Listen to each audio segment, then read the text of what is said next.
అందరూ కూడా పరిశుద్ధ గ్రంథాన్ని తెరవండి. మొదటి దినవృత్తాంతాల గ్రంథం, first chronicles and 29th chapter, first verse అన్నమాట. తర్వాత రాజైన దావీదు సర్వ సమాజములో ఇలాగూ సెలవిచ్చాను, దేవుడు కోరుకొనిన నా కుమారుడైన సొలొమోను ఇంకా లేతప్రాయము గల బాలుడై ఉన్నాడు. కట్టబోవు ఆలయము మనుషులకి కాదు, దేవుడైన యెహోవాకే గనుక ఈ పని బహు గొప్పది. దేవునికి స్తోత్రాలు చెల్లిద్దాం. ఈరోజు మన అంశం ఏమిటంటే, మందిరం గురించి కొన్ని మాటలు మీకు చెప్పాలని నేను ఇష్టపడుతున్నాను. చాలామంది మందిరం అన్నా లేకపోతే దేవుని సన్నిధి అన్నా చాలా నిర్లక్ష్యంగా లెక్కలేనితనంగా ఉంటున్నారు. కానీ ఒక భక్తుడు, దేవునికి ఇష్టానుసారుడు, ఆయన హృదయానుసారుడైన మనుష్యుడైన దావీదు పలుకుతున్న కొన్ని మాటలు ఇక్కడ మనం చూడబోతున్నామని ప్రభు పేట తెలియపరుస్తూ ఉన్నాను. మరి దావీదుకి ఒక ఆశ వచ్చింది. ఏమనంటే, ఒక మందిరం కట్టాలని ఒక ఆశ వచ్చింది. నాకు నివాసానికి ఇల్లుంది, రాజకోట ఉంది, రాజు అంతస్తులు ఉన్నాయి, అలా నా దగ్గర ఉన్న వాళ్ళందరికీ కూడా గృహాలు ఉన్నాయి, ప్రభువుకు కూడా ఒక మందిరం కడితే బాగుండని ఆలోచన వచ్చినప్పుడు దేవుడు అన్నాడు, దావీదు నీకు వచ్చిన ఆలోచన చాలా మంచిదే, కానీ నా మందిరం నువ్వు కాదు కానీ నీ కుమారుడైన సొలొమోను మహారాజు ఈ మందిరాన్ని కడతాడు. నువ్వు చాలా యుద్ధాలు చేస్తున్నావు కాబట్టి, నీ చేతులు రక్తంతో నింపబడి ఉంది కాబట్టి నువ్వు కాదు, నీ కుమారుడు కడతాడని చెప్పినప్పుడు ఆయన చాలా సంతోషించాడు. అసలు మందిరం అని మనం చూస్తే, పాత నిబంధనలో దేవాది దేవుడు ఆయా సందర్భాల్లో, ఆయా కాలాల్లో, ఆయా వ్యక్తులతో వచ్చి మాట్లాడి వెళ్ళిపోతూ ఉండేవాడు. జస్ట్ కొన్నిసార్లు అబ్రహాంకు స్వరం వినపడింది, నోవహుకు స్వరం వినపడింది, అంతేగాని వాళ్ళు దేవుడిని ఎప్పుడు కూడా వాళ్ళు చూడలేదు. హగరు కూడా ఏమని పేరు పెట్టి, చూచుచున్న దేవుడు అని పేరు పెట్టింది. అలాగా తర్వాత మోషే సమయానికి వచ్చేసరికి మోషేతో దేవుడు సినాయి కొండ మీద మరి ఆయనతో మాట్లాడడం, అలాగే అబ్రహాంతో కూడా మరి బలి ఇవ్వడానికి వెళ్ళినప్పుడు ఆయన స్వరం వినడం, సినాయి కొండ మీద అయితే దేవుడు స్వయాన అక్కడికి వచ్చి ఆ యొక్క రాతి పలకల మీద ఆయన స్వహస్తాలతో 10 ఆజ్ఞలను రాసి మరి మోషేకి ఇవ్వడం జరుగుతుంది. ఆ తర్వాత ఆయన కిందకు వచ్చినప్పుడు వీళ్ళంతా చేస్తున్నారు, ఆ పలకను పగలగొడితే మళ్ళీ పలకలు ఇవ్వడం, ఇవన్నీ కూడా మనకు తెలుసు. ఆ తర్వాత దేవుడు ఏం చేశాడంటే, ఇలా కాదులేని ఒక ప్రత్యక్ష గుడారాలు చెప్పడం జరిగింది. ప్రత్యక్ష గుడారాలు ఏమిటి? మొదటి ఆవరణం ఉంటుంది, రెండోది పరిశుద్ధ స్థలం, మూడోది అతి పరిశుద్ధ స్థలం. అతి పరిశుద్ధ స్థలంలో దేవుడు ఉంటూ ఉండేవాడు. సంవత్సరానికి ఒకసారి యాజకుడికి లోన వెళ్ళి వాళ్ళకి దేవుని దగ్గర స్వరం తీసుకొచ్చి, దేవుని మాటలు తీసుకొచ్చి వాళ్ళందరికీ చెప్తూ ఉండేవాడు. ఒకవేళ యాజకుళ్ళు ఏమైనా తప్పు ఉంటే ఆ నడుకట్టుకి ఆయన తాడు కట్టుకుని బయట పట్టుకుని ఉండేవాళ్ళు. అలాగే అంగీ చుట్టూ కూడా గంటలు, ఒక దానిమ్మాకారంలో గంటలు ఉండేవి. అవన్నీ కూడా ఆ సౌండ్ వస్తుంటే మనిషి ఇంకా సజీవంగా లోన ఉన్నాడు అన్నట్లుగా అనిపిస్తుండే. దేవుడు ఆ అతి పరిశుద్ధ స్థలంలో అడుగు పెట్టగానే దేవుడు వాళ్ళతో మాట్లాడిన మాటలు తీసుకొచ్చి యాజకుడు బయట చెప్తూ ఉండేవాడు. ఆ మొబైల్ మందిరాలు ఎక్కడికి వెళ్తే అక్కడ అతి పరిశుద్ధ స్థలం, ఆ మందస్సం అక్కడ ఉండేది. ఆ కరుణాపీఠం మీద రక్తాన్ని చిమ్మి అక్కడ స్వరం వింటూ ఈ విధంగా చేస్తూ వచ్చిన తర్వాత కొంతకాలానికి దేవునికి మందిరం కట్టాలని దావీదుకి ఆలోచన వచ్చింది. ఆలోచన వచ్చినప్పుడు దేవుడు చెప్పాడు, నువ్వు కాదులే, నీ సొలొమోను కట్టడం అని చెప్పాడు. ఆ తర్వాత మందిరం కడతారు. ఆ తర్వాత దేవాది దేవుడు యేసు ప్రభువారు కొంతకాలానికి ఈ లోకంలో వచ్చినప్పుడు, ఆయన చనిపోయినప్పుడు దేవాలయపు తెర చినిగిపోతుంది. ఆ రోజు నుంచి ఆయన బాహ్య సంబంధమైన మందిరాల్లో నివసించడం మానేసి ఇంకా ఆయన ఏం చేశాడు, ఇప్పుడు మానవ హృదయాలనే, మనుషులనే ఒక మందిరంగా, ఒక పట్టణముగా, ఒక రాజ్యముగా చేసి ఆయన ఒక సజీవమైన మందిరాలుగా ఆయన చేయటం జరిగింది. దేవునికి స్తోత్రాలు చెల్లిద్దాం. హల్లెలూయా, హల్లెలూయా. మనం బైబిల్లో చూస్తే ఆలయము అంటే టెంపుల్ ఆఫ్ గాడ్, దేవుని యొక్క గుడి. మందిరము అంటే హౌస్ ఆఫ్ గాడ్ అని 2 సంబోధనలు బైబిల్లో రాయబడి ఉన్నాయి. దీని గురించి చూస్తే అపోస్తలుడైన పౌలు ఏమి రాశాడంటే, కొరింథీ పత్రికలో 6వ అధ్యాయం 19లో ఏమన్నాడంటే, మీ దేహము దేవుని వలన మీకు అనుగ్రహింపబడి మీలోనున్న పరిశుద్ధాత్మకు ఆలయమై ఉన్నదని మీరు ఎరుగరా, మీరు సొత్తు కారు, మీరు మీ సొత్తు కారు. అపోస్తలుడైన పౌలు పరిశుద్ధాత్మకు మనం ఎవరంట? ఆలయము, ఒక గుడిలాగా మనం ఉన్నాము, టెంపుల్ లాగా ఉన్నామని చెప్పారు. ఆ తర్వాత పేతురు గారు ఏం చెప్పారంటే, 1 పేతురు 2:5లో యేసుక్రీస్తు ద్వారా దేవునికి అనుకూలమగు ఆత్మ సంబంధమైన బలులర్పించుటకు పరిశుద్ధ యాజకులుగా ఉండునట్లు మీరు సజీవమైన రాళ్లవలై నుండి ఆత్మ సంబంధమైన మందిరముగా కట్టబడుచున్నారు. దేవునికి స్తోత్రాలు చెల్లిద్దాం. ఆయనేమో టెంపుల్ అన్నారు, ఈయనైతేనేమో ఒక హౌస్ అని చెప్తున్నాం. మనం అంటే ఎలాగా? దేవునికి ఒక సజీవమైన రాళ్ళుగా. ఆ సొలొమోను కట్టిన మందిరపు రాళ్ళు మాట్లాడలేదు, కానీ యేసు ప్రభు ద్వారా కట్టబడుతున్న ఈ మందిరాలు మాట్లాడతాయి. దేవునికి స్తోత్రాలు చెల్లిద్దాం. ఇప్పుడు ఈ మందిరాలకు కలిగిన మస్టు, మాలిన్యం, మలినం. ఎందుకంటే ఈ పాడు లోకంలో మనం ఉంటున్నప్పుడు ఒక్కోసారి తెలుసో తెలియకో, ఆలోచన ఉండో ఆలోచన లేకపోతే అనేక రకాలుగా కొన్నిసార్లు ఏమవుతుందంటే లోక మలినం మనకేమవుతుంది అంటుతూ ఉన్నప్పుడు ఆ మలినాన్ని కడుక్కోవడానికి, మనం శుద్ధీకరించబడడానికి, పవిత్రులుగా మారటానికి ఈ బాహ్యంగా కట్టబడిన ఒక స్థలములో మనమందరం సమకూడినప్పుడు దేవుని వాక్యము చేత మనం ఏమవుతాం? కడగబడి, శుద్ధీకరించబడి దేవునికి అనుకూలమైన మందిరాలుగా, స్థానాలుగా మార్చబడతాం. అందరు కూడా 2 చేతుల పైకి దేవునికి స్తోత్రాలు చెప్పండి. అందుకే మందిరానికి రావాలి.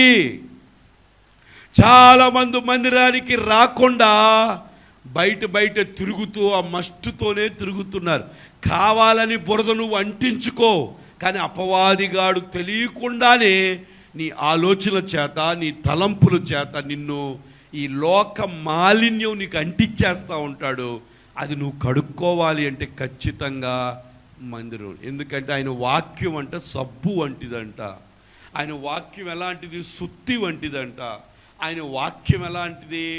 అగ్ని వంటిది. మనం ఇక్కడికి వచ్చినప్పుడు ఈ వాక్యం, ఈ సబ్బు, ఈ అగ్ని ఇవన్నీ కూడా మనల్ని సరిచేస్తూ దేవునికి ఇష్టమైన బిడలగా మనల్ని మలుచుద్దు. కాబట్టి ఇది ఏమంటారు? ఒక ఫ్యాక్టరీ. మనలను పరిశుద్ధపరిచే వాక్యముతో నింపబడిన ఫ్యాక్టరీలోకి మనం ఏం చేయాలి?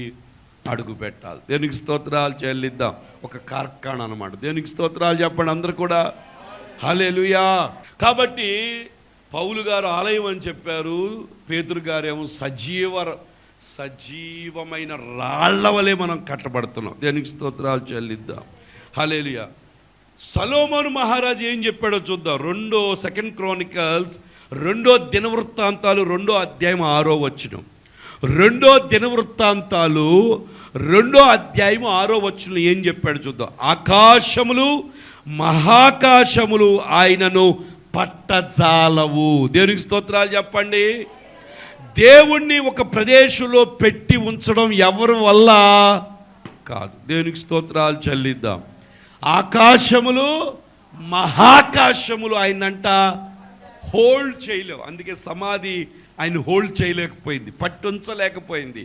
ఆ సమాధిని చీల్చుకుని, సమాధి గుండెను చీల్చుకొని ఆ మరణపు ముళ్ళును విరిచి ఆయన బయటకు వచ్చేసాడు. దేవునికి స్తోత్రాలు చెల్లిద్దాం. ప్రభువుని ఒక బాక్సులో లేకపోతే నీ తలంపుల్లో నువ్వు హోల్డ్ చేయలేవు. నీ తలంపుల కన్నా మించినవాడు, నీ ఆలోచనల కన్నా మించినవాడు. అసలు మన ఆలోచన ఆయన ఆలోచనకి సంబంధమే లేదు. ఆకాశానికి భూమికి ఎంత తేడా ఉందో, ఎంత ఎత్తుందో అంత నువ్వు 10 రూపాయలు ఆలోచిస్తే ఆయన నీ పట్ల కొన్ని కోట్లు ఆలోచిస్తూ ఉంటాడు. దేవునికి స్తోత్రాలు. అందుకే భక్తులు అన్నట్టు నా గురించి నీకున్న ఆలోచనలు బహు విస్తారములు అని రాయబడి ఉంది. దేవునికి స్తోత్రాలు చెల్లిద్దాం. నువ్వు ఆలోచించే చాలా తక్కువ, దేవుడు నీ కొరకు ఆలోచించేది చాలా ఎక్కువ. దేవునికి స్తోత్రాలు చెప్పండి. ఈ ఆలోచనలు బెస్టా, హానికరమా, లాభకరమా అంటే అన్ని లాభకరమే. దేవునికి స్తోత్రాలు చెల్లిద్దాం. ఒక్కోసారి నీ కంటికి అది చెడులాగా అనిపించవచ్చు, కానీ అది చెడు కాదు, నీ మంచి కోసమే. దేవునికి స్తోత్రాలు చెప్పండి. హల్లెలూయా. హల్లెలూయా. కాబట్టి ఆకాశములు మహాకాశములు ఆయన పట్టచాలవు. ఆయనకు మందిరము కట్టించుటకు చాలినవాడు ఎవ్వడూ కూడా లేడు. ఈ లోకంలో ఆయనకి ఎవ్వరు కూడా మందిరాన్ని కట్టించలేరు. పాస్టర్ గారు, మరి మీరు కట్టేది ఏంటంటే, ఆయనకి నేను కట్లా. ఆయన మందిరంగా మార్చబడిన బిడ్డలను ఆ ప్రదేశంలో సమకూర్చి వాళ్ళని ఇంకా రిఫైన్ చేయడం నేను కాదు, పరిశుద్ధాత్ముడు వాళ్ళని కాల్చి వాళ్ళకి పుటము వేసి మేలిమి బంగారముగా, ఏ ముడత, ఏ డాగు, ఏ మచ్చ, ఏ కళంకం లేకుండా తయారు చేసే ఒక కార్ఖానాయే ఆ ప్రదేశం. దేవునికి స్తోత్రాలు చేయలేదా? హల్లెలూయా. ఎందుకో తెలుసా, ప్రభు వచ్చినప్పుడు నువ్వు ఎలాగుండాలి? పెళ్లి చూపులకి వెళ్ళేటప్పుడు పెళ్లి కూతురు ఎట్లా వెళ్తుంది చెప్పండి? నైటీ వేసుకుని ఇదంతా ఇక్కడంతా కారిపోయి పూసులు పెట్టుకొని పిచ్చి చుట్టంతా పీక్కుని వెళ్ళి కూర్చుందనుకో, పెళ్లి చూపులు వచ్చిన వాళ్ళు దెబ్బట్లు లేచి పారిపోతారు. ఎవరి అమ్మో ఏంట్రా పెళ్ళికి వస్తే పిచ్చిదాన్ని చూపిస్తున్నారు, మెంటలేమనుకుంటారు. అంతేనా? ఎంత పిచ్చి అయినా కానీ అవసరమైతే ఎంత మందానైనా పూసేస్తారు, తెల్లగా రాపిస్తారు. మరి ప్రభు వస్తున్నప్పుడు సంఘం ఎలాగుండాలి? డాగు, మచ్చ, కళంకాలతో ఉంటుందా? ఉండకూడదు. అది రిఫైన్ చేయడం, బాగు చేయడానికి ఒక స్థలం కావాలి. ఆ స్థలం ఏంటో తెలుసు? ఇప్పుడు మనం కూర్చున్న ఈ స్థలం. దేవునికి స్తోత్రాలు చెల్లిద్దాం. హల్లెలూయా. అందుకే ఎవ్వరూ లేరు ఆయన కట్టలేరు. ఇంకేమని తెలుసా? ఆయన సన్నిధిని, ఆయన మందిరమును కట్టించుటకు నేను ఏమాత్రపు వాడను. ధూపము వేయటకు నేను ఆయనకు మందిరము కట్టదలిచి ఉన్నాను. ఎందుకంట? అయ్యా, నేను అసలు మందిరం కట్టేది ఎందుకంటే నీకు ధూపం వేయడానికి, నీకు ప్రార్థించటానికి, నీ వాక్యం వినటానికి, నీ సన్నిధిలో సమయం గడపటానికి. అంతేగాని నిన్ను కూర్చోబెట్టడానికి ఈ మందిరం నేను కట్టట్లేదని సొలొమోను చెప్తున్నాడు. దేవునికి స్తోత్రాలు చెల్లిద్దాం. హల్లెలూయా, హల్లెలూయా. అందుకే నిర్గమాకాండంలోకి రండి, 25-22 ఏంటో తెలుసా? మందిరం అంటే ఏంటో తెలుసా? అక్కడ నేను నిన్ను కలుసుకొని. ఎక్కడ కలుసుకుంటాడు దేవుడు? దేవుని ఏర్పరిచిన ప్రదేశంలోకి వచ్చినప్పుడు దేవుడు నిన్ను కలుసుకోడు. మందిరం అంటే ఏంటో తెలుసా? నిన్ను కలుసుకునే స్థలము. దేవునికి స్తోత్రాలు చెల్లి. ఇక్కడ ఎవరిని కలవడానికి వచ్చారు? యేసయ్యని కలుసుకునే ప్రదేశం. ఎందుకు తెలుసు? ఎక్కడైతే 2-3 నా నామములో కూడి ఉంటే అక్కడ ఎవరు ఉంటారంట? దేవునికి స్తోత్రాలు చెప్పండి. హల్లెలూయా.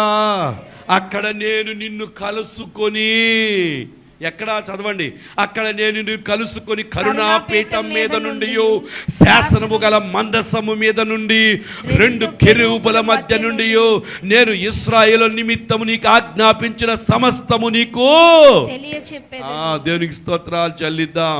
ఇది ఎక్కడ? అతి పరిశుద్ధ స్థలంలో జరిగి. అక్కడ ఎవరు కలుసుకుంటారు? దేవుని కలుసుకుంటారు.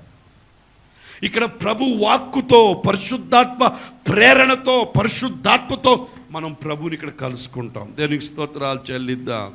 హల్లెలూయా. కాబట్టి మందిరం అంటే ఆ రోజుల్లో పాత నిబంధనలో ఎంతో ప్రాధాన్యత మందిరానికి ఉంది. కాబట్టి దావీదు అన్నాడు, అయ్యా ఇదిగో నేను నీకు మందిరం కడతానంటే, వద్దు వద్దు నువ్వు కట్టద్దు, నీ కుమారుడు కడతాడని చెప్పాడు. అందుకే ఆ దినవృత్తాంతాల గ్రంథం 29లోకి రండి, 1వ అధ్యాయం. తరువాత రాజైన దావీదు సర్వ సమాజంతో ఇలాగు సెలవిచ్చాడు, దేవుడు కోరుకొనిన నా కుమారుడైన సొలొమోను ఇంకా లేత ప్రాయము గల బాలుడై ఉన్నాడు. కట్టబోవు ఆలయము మనుషులకి కాదు. పాత నిబంధనలో దేవునికి అన్నట్లుగానే వాళ్ళు కట్టారు. కొత్త నిబంధనకు వచ్చేసరికి మనమే దేవుని మందిరం ఉన్నాం, మనమే ఆయన ఆలయము, మనమే ఆయన పట్టణము. ఎందుకో తెలుసా? దేవుడు ఒకప్పుడు మందిరంలో, ఆ యొక్క అతి పరిశుద్ధ స్థలంలో నివసించేవాడు. ఇప్పుడు దేవుడు ఎక్కడ నివసిస్తున్నాడో తెలుసా? మీ ఆత్మలో, మీ హృదయంలో ఆయన నివసిస్తూ ఉన్నాడు. మనిషి 3 భాగాలుగా, మనిషికి శరీరం ఉంది, ప్రాణం ఉంది, ఆత్మ ఉంది. రక్షణ పొందేటప్పుడు నువ్వు చెప్తావు, అయ్యా నేను పాపిని, నా హృదయంలోనికి రండి అనగానే ప్రభు దేవాది దేవుడు ఆ యొక్క పరలోక సమూహంతో వచ్చి నీ ఆత్మలో నివసించడం ప్రారంభించాడు. ఆ రోజు నుంచి నీ ఆత్మ రక్షించబడింది. నీ ఆత్మను ఇంకెవరు ముట్టుకోలేరు. కాబట్టి నీ ఆత్మలో దేవుని యొక్క సన్నిధి, పరలోక పట్టణమే నీ ఆత్మలో ఉంది. దానిని శారీరకంగా నీ కంటికి కనబడడానికి తీసుకురావాలి అంటే నువ్వు మందిరంలోకి వచ్చినప్పుడు నీ ఆలోచన, నీ ప్రాణంలో ఉన్న భావోద్రేకాలన్నీ కూడా దేవుని వాక్యానికి సరి సమానంలో వచ్చినప్పుడు ఆటోమేటిక్గా ప్రాణంలో ఉన్న భావాలు, ఆలోచనలు, తలంపులు, ఈ శారీరక సంబంధమైన అన్ని కూడా ఏమవుతాయో తెలుసా? ఆపబడి ఆత్మలో నీకు సిద్ధపరిచినవి, నీకు డిపాజిట్ చేసినవన్నీ కూడా నీ శరీరంలో కనబడటం ప్రారంభిస్తాయి. దేవునికి స్తోత్రాలు చెల్లిద్దాం. పరలోకం అంటే ఎప్పుడు అక్కడికి వెళ్ళటమే కాదు, నీలోనే ఉంది పరలోకం. కొంతమందికి అర్థం కాదు, కానీ వాస్తవం. ప్రభు ఎక్కడున్నాడు అది పరిశుద్ధ పట్టణం. ప్రభు ఎక్కడున్నాడు అది దేవుని పట్టణం. కాబట్టి ఆ ప్రభు నీ ఆత్మలో నివసిస్తూ ఉన్నాడు పరిశుద్ధాత్మ రూపేణ. కాబట్టి ఇప్పుడు ఏంటో తెలుసా? నువ్వు ఆల్రెడీ బ్లెస్ అయి ఉన్నావు, ఆల్రెడీ దీవించబడినావు. ఎప్పుడో పరలోకం అది ఎక్కడే పరలోకాన్ని అనుభవించే కృప నీలో వచ్చును గాక. హల్లెలూయా. ఎప్పుడు వస్తుందంటే ఆయన కలుసుకోవడానికి వచ్చి ఆత్మను బలం పొందినప్పుడు ఆటోమేటిక్గా శరీర ఆలోచనలు, తలంపులన్నీ కూడా బలహీనమైపోతాయి. ఆత్మ, అందుకే బైబిల్లో ఉంది, ప్రియుడా ఆత్మలో వర్ధిల్లుచున్న ప్రకారము అన్ని విషయాల్లో ఆత్మలో వర్ధిల్లాలి. పిల్లోడికి చదువు రావాలంటే ఎక్కడ పంపించాలి? స్కూల్కి పంపించాలి. జీతం రావాలంటే పనికి వెళ్ళాలి. ఆత్మలో వర్ధిల్లాలంటే ఎక్కడికి రావాలి? దేవుని మందిరంలో రావాలి. వ్యక్తిగతంగా నువ్వు కూడా ప్రభుతో సహవాసం చెయ్యాలి. దేవునికి స్తోత్రాలు చెల్లిద్దాం. కాబట్టి ఆయన అంటున్నాడు, ఆలయము కట్టబో ఆలయం మనుషులకి కాదు, దేవుడైన యెహోవాకే గనుక ఈ పని అంటే ఎలాంటిదంట? బహు గొప్పది. దేవునికి స్తోత్రాలు. తర్వాత చూడండి, 2వ వచనం, నేను బహుగా ప్రయాసపడి, దావీదు చెప్తున్నాడు, నేను బహుగా ప్రయాసపడి నా దేవుని మందిరమునకు కావలసిన బంగారపు పనికి బంగారమును, వెండి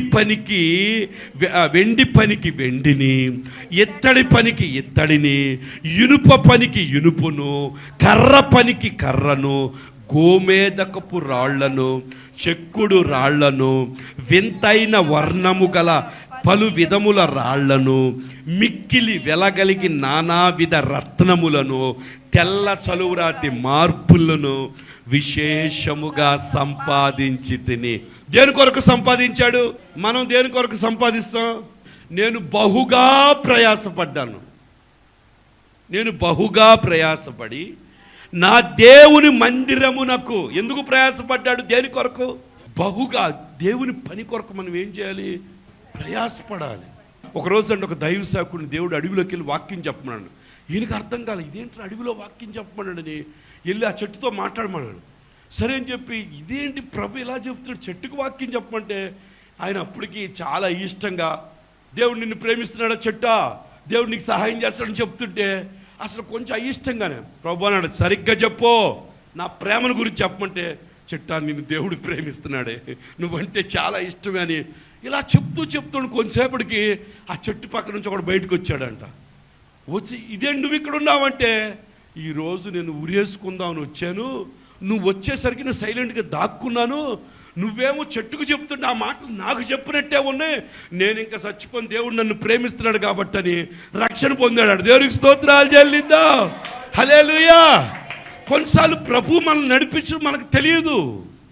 ఈయనైతే అనుకున్నాడు నా మందిరానికని నేనే కట్టాలని కలలకనంట బహు ప్రయాసపడంట, కష్టపడి దేవుని మందిరం కొరకు, బంగార పని కొరకు బంగారం, వెండి పని కొరకు వెండి, కర్రలు, ఇత్తడి, గోమేధికాలు అన్ని కూడా ఏం చేశాడంట?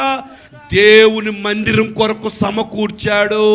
దేవుని స్తోత్రాలు చెల్లిద్దాం. హల్లెలూయా, హల్లెలూయా. తర్వాత చూడండి 3వ వచనం అంటాడు, మరియు నా దేవుని మందిరం మీద నాకు కలిగి ఉన్న ఓ దేవునికి స్తోత్రాలు చెప్పండి. నేను ఎందుకు సమకూర్చానో తెలుసా? ఎందుకు ఇన్ని పోగేశానో తెలుసా? నా దేవుని మందిరం మీద నాకేముంది? ప్రేమ, మక్కువ. దేవునికి స్తోత్రాలు చెల్లిద్దాం. హల్లెలూయా.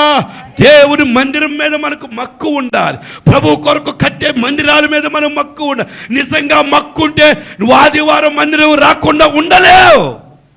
చాలాసార్లు పాస్టర్ గారు నేను అనుకుంటాం, అసలు గుడిమాని ఎట్లా తిరుగుతున్నారు వీళ్ళు?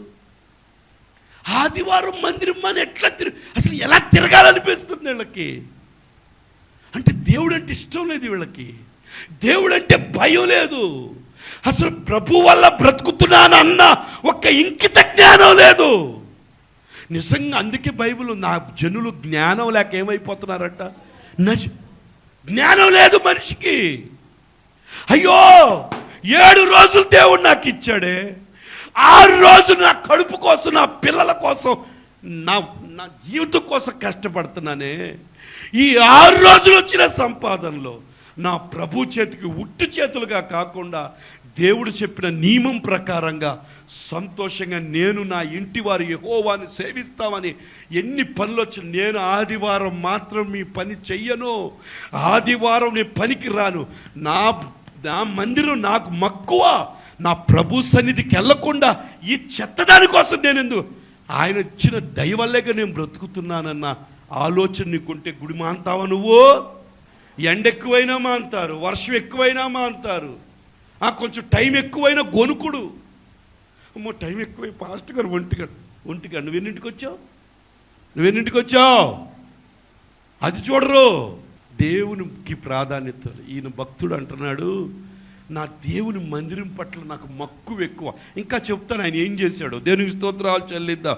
నాకు కలిగి ఉన్న మక్కువ చేత నేను ఆ ప్రతిష్ఠితమైన మందిరం ఏంటంట, దేవుని ప్రతిష్ఠిత లేకుండా ఏది కూడా నిర్మించడు. మేము ఇక్కడికి వచ్చినప్పుడు ఇక్కడ ఈ ప్రాంతానికి మమ్మల్ని చాలా బాధపడి, ఈ దోమల్లో వచ్చేసామేంట్రా, ఇక్కడ పడ్డామేంట్రా బాబు, పడక ఇక్కడ పడిపోయాం, అయ్యో ఏంటి బాధని ఎంత బాధపడారు. కానీ దేవుడి స్థలాన్ని ఏం చేశాడు? ప్రతిష్ఠించుకున్నాడు. దేనికో తెలుసా? కొన్ని వందల మంది ఇక్కడికి వచ్చి దేవుని రక్షణ పొందటం. అది ఆయన అనాది సంకల్ప ప్రణాళిక. దేవునికి స్తోత్రాలు చెల్లిద్దాం. హల్లెలూయా. ప్రతిష్టమైన మందిరము నిమిత్తము సంపాదించిన వస్తువులు కాక, జాగ్రత్తగా వినండి, పైన వచ్చిన ఏం చెప్పాడు? చాలా సంపాదించాడు ప్రయాసంతో. అది కాక నా సొంతమైన బంగారమును వెండి నా దేవుని మందిర నిమిత్తం నేను అర్పించదను. దేవునికి స్తోత్రాలు చెల్లిద్దా. ఏమండి, ఈయనకి నిజంగా దేవుడు అంటే ఇష్టం ఉందంట లేదంటారా? ఎంతమందికి ఇష్టం ఉన్నాడు? చేయి పైకి ఎత్తండి. ఎంత ఇష్టం ఉండి ఉంటుంది అంటారు? ఆల్రెడీ మందిరం కొరకు కొంత దాచిపెట్టి సంపాదించి పెట్టాడు. సంపాదన అంతా పక్కన పెట్టి, అంత కాకుండా ఆయనకున్న సొంత డిపాజిట్లోంచి, సొంత దాంట్లోంచి అట్ట దేవుని మందిరానికి ఏం చేశాడో తెలుసా? ఇలా ఇచ్చేవాళ్ళు ఎంతమంది ఉంటారు? దేవునికి స్తోత్రాలు చెల్లిద్దాం. ఒక 10,000 ఉందంటే అకౌంట్లో వేసుకుని దానికి 5 చూసుకుంటా, అవసరమైతే వడ్డీలకి తిప్పుతున్నారు. ఈ మధ్య భర్తకే వడ్డీకి తిప్పేవాళ్ళు ఉన్నారు భార్యలు. దేవునికి స్తోత్రాలు. అక్కడే నీకోసమే తెచ్చా, ఎంత కష్టపడి తెచ్చాను తెలుసా? ఏంటి నువ్వు చెప్తావు? 10 రూపాయలు వడ్డీ. ఆడు ఏం చేస్తాడు? 10ో ఏదో తెచ్చావు, సంతోషం, నమస్కారం చెప్పి మళ్ళీ ఆయనకే ఆ డబ్బులు ఎక్కడే? ఆయన జేబులోయే, మళ్ళీ ఆయనకే 10 రూపాయలు వడ్డీ. మహాన్ తల్లులు. దేవునికి స్తోత్రాలు చెల్లి. వడ్డీలు తిప్పడం ఏంటది? అవసరం చేబుదులు ఇవ్వు, నీకు ఇవ్వాలని ప్రేమ ఉండి, లేకపోతే నోరు మూసుకోలేదని చెప్పు. దేవునికి స్తోత్రాలు చెల్లిద్దాం. హల్లెలూయా, హల్లెలూయా. మేము నా దేవుని మందిరం మీద నాకు కలిగి ఉన్న మక్కువ చేత నేను ఆ ప్రతిష్ఠితమైన మందిరము నిమిత్తము సంపాదించి ఉంచిన వస్తువులు కాక నా సొంత బంగారము వెండి నా దేవుని మందిరం నిమిత్తం నేను ఇచ్చాను. ఏమిచ్చాడు చూడండి. గదులంట గోడలు రేకు మూతకు బంగారపు పనికిని బంగారమును, పనికి బంగారమును, వెండి పనికి వెండిని, పని చేయువారు ప్రతి విధమైన పనికి 6,000 మణుగుల ఓఫీరు బంగారం. అది నేను ఏం చేశానంటే, ఈరోజు ఉన్న బంగారపు వాల్యూతో లెక్కేస్తే 204 కోట్ల రూపాయల బంగారం ఇచ్చాడు సొంత డబ్బుల్లోంచి. 204 కోట్లు మంచి బంగారం. అది ఇండియాలోనే దొరుకుద్దని రాసి. ఓఫీర్ బంగారం అంటే అది ఇండియాలో మనకు దొరుకుద్దంట. అది అరేబియా ప్రాంతంలో కూడా 204 కోట్ల రూపాయలు సొంత బంగారం, సొంత దాచుకున్న దాంట్లో తీసి దేవుని సందులో విత్తాడు. ఎందుకో తెలుసా? ఆ తర్వాత స్టేట్మెంట్ విన్నాం. అసలు చాలా వండర్ఫుల్గా ఇది చదువుతూ నాకైతే అంత అసలు అందుకే దావీదుని దేవుడు అంత ఇష్టపడ్డాడు తెలుసా? ఆయన తర్వాత ఆయన సింహాసనం కొడుక్కి ఇచ్చాడు. దావీదు అందుకే నా హృదయానుసారుడైన మనుష్యుడు అన్నాడు. నా హృదయం ఎలాగుందో ఆయన హృదయం కూడా అలాగే ఉంది. ఏదో ఒక విషయంలో తప్పు చేసిన తర్వాత ఆయన క్షమించాడు అనుకోండి, ఆ తర్వాత ప్రభు ఇంకెప్పుడు తప్పు చేయలే. ఆయన 204 కోట్ల రూపాయలు తీసి బంగారం ఇచ్చాడంట. 30 కోట్ల రూపాయల వెండిని ఇచ్చాడంట. దేనికి స్తోత్రాలు చెల్లిద్దాం. హల్లెలూయా. 14,000 మణుగుల పుటము వేయబడిన వెండిని ఇచ్చుచున్నాను. దేనికి స్తోత్రాలు చెల్లిద్దాం. హల్లెలూయా, హల్లెలూయా. తర్వాత చూడు 5వ వచనం, ఈ దినము యెహోవాకు ప్రతిష్ఠితముగా మనఃపూర్వకంగా ఇచ్చువారైనను మీలో ఉన్నారా? ఈ క్వశ్చన్ అడుగుతున్నాను. మీలో ఎవరైనా ఉన్నారా? ఈ రోజుల్లో దేవుని పని అంటే చేతులు ముడుచుకునే వాళ్ళు ఎక్కువైపోయారు. దేవుని కొరకు దూకేవాళ్ళు లేరు. అయ్యో మందిరం మనం దూకాలి, నా బాధ్యత ఇది, నా ప్రభు మందిరం ముందు నాది కాదు, నా ప్రభు మందిరం నేను కడతా, తర్వాత సంగతి నా సంగతి. దేవునికి స్తోత్రాలు చెల్లిద్దాం. హల్లెలూయా. దేవుని మహాకృపను గొప్పగా అటువంటి మనసు నాకు ఇచ్చాడు. ముందు దేవుని పని, తర్వాత మన పని. దేవునికి స్తోత్రాలు చెల్లిద్దాం. ముందు ప్రభు పని అవ్వాలి, తర్వాత నా పని. తర్వాత నాకున్న ధనాన్ని లేకపోతే ఇదిగో ఫ్రూట్ తల్లి పెళ్ళికో చక్కగా దాదు కాదు, నాకు వద్దు నాయన, నీ చేతిలోనే పెడతాను నేను, నువ్వు చేస్తావు. అప్పుడు పాస్టర్ గారు అన్నది, మరి ఏంటి ఆ పని? ఆయన చేస్తాడు. దేవునికి స్తోత్రాలు చెల్లి. ఎవరు చేస్తారు? చేస్తాడు, ఆయన ఇస్తాడు ఖచ్చితంగా. దేవునికి స్తోత్రాలు చెల్లిద్దాం. దావీదు చేసినట్లుగా దేవుని పని కొరకు మనం ఏం చేయాలో తెలుసా? ఈయన అంటున్నాడు చూడండి, ఈ దినము యెహోవా ప్రతిష్ఠితముగా మనఃపూర్వకంగా ఇచ్చువారు ఎవరైనాను మీలో ఎంతమంది ఉన్నారు ఇక్కడ? దేవుని పనికి ఇచ్చేవాళ్ళు ఉంటే చేయి పైకి ఎత్తండి.